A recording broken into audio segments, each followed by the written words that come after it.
daawadayaal hadda saacadu waxay ku taagan tahay 6:15 waa xilliga afurada ee magaalada Hargeysa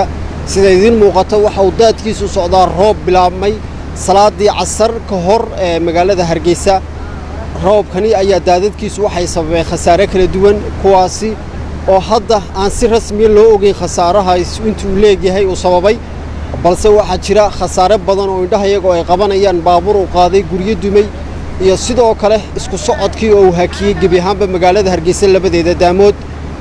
waxaanu halkani kula kulanay qaar ka mid ah muwaadiniinta iyagu sugaya inay ka talaabaan dooxani iyo biyuhu inta ay yaraanayaan magacaygu waxa weeye Jamaal Cabdillaahi waxaan muwaadin reer Hargeysa oo qurba jooga wallahi runta hadaan ku sheego walaalo waa shame weeye shame waxa aad looga murgoodo weeye dawlad baynu nahay i'tiraafnimaynu ku soconnaa wadayno jeexan maxay ahaatee haddana markaad eegtid niyow dhismaha hoos oo dhan burbur weeye waddo markay noqoto daadka waad aragtaa 5 saacadood bay ka soconayay aabbahay aniga dhakhtar misigtu ka jabay maalin weyd dhakhtarka wuxuu ku jiraa maxay ahaatee Dr. Ismaaciil waan afurtiisiina waxay ku jirtaa gaarigayga waan u gudbi kar laahay biriijkiisa shawil xidhan yahay walaalo suuqa ku yaala saldhiga dhexe halkanna waad aragtaa marka aniguna halkaas heerkayga ka joogaa aabbahay xanuunsanayo dhakhtar ku jiraana wadada halka kale ku xidhan yahay marka wax la yaabo weeye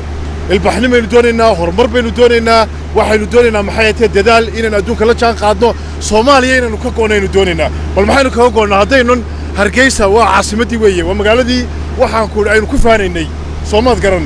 ee la nagu xasuuqay shalay ee waxaan ku dagaaladu ay ka dhaceen ee la xoreeyay ee aynu dawladda samaysanay ee ciidanka qaranka samaysanay haddana waad aragtaa maanta qof muwaadino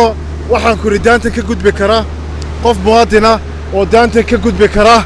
oo daanta kale u gudbi kara ma jiro daanta kalena qof ka soo gudbi kara oo tan u soo gudbi kara ma jiro marka waa dhimasho weeye waxyaabo waxaan ku yiri maxay tahay qofka muwaadinka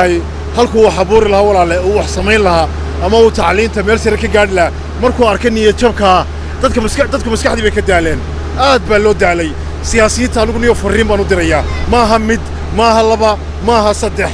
war guryahana dhisanaysaan hantidana samaysanaysaan war waxaan wallahi ilaahay markaad la hortagtaan wala xisaabayaa oo ubadkiina ka go'an tahay kuwa isii dhalaan bay ka go'an tahay war ilaahay ka baqa meel yar oo xarig laga jarayo iyo dawladdu ku faanaysaa ama ay ganacsatadu ku faanaysaa iminka dadkii walaal way ilbaxeen oo waxba la bartay tacliintii heer sare laga gaaray marka niyow waxyaabo badan baa iminka ka shifmay waxyaabo badan baa soo baxay anigu maanta xisbina kuma jiro mucaaradna ma yihi muxaafidna ma yihi soo waxaad garatay maaha nin qurba joogaan hay oo waddanka imka sanadii bardeganaa Soomaaliland xaada ay kici jirtay mujaahidiinta dadka u soo halgamay waddanka xaada ay kici jirtay iminka niyo waaba nacay waan ka soo horjeedaa wax laga gubtay weeye walaal wallaahi billaahi tallaahi qofka ay dhibi weyda taasi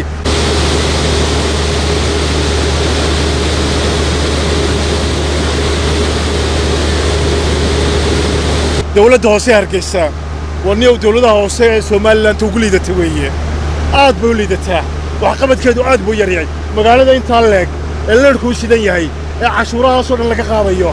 وحن كوري تي قاريقة تي قريها تي بايع مشتركة تي أنتظا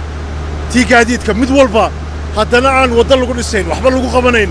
وعاد بنقول حماي عاد بنقول حماي نيو ويا ودرك يجي دبد بنقول ما تقول على inaan waxtaraan doonayay inaan u shaqeeyaan doonayay hadana caqabado badan oo niyad jaba oo ku niyad jabiya yaad la kulmaysaa khasaaraha baaxadda leh ee sababeen daadadka dooxa magaalada Hargeysa galabta ayaan la arag in muddo balse waxa xusid mudan in dooxani uu magaalada Hargeysa kala qaybiyo in ka badan 10 kiiloomitir taasi oo goobaha qaarkood ay yihiin khatar taagan markastoo ay daadad soo maraan dooxani Khadir Qawdame CBA Hargeysa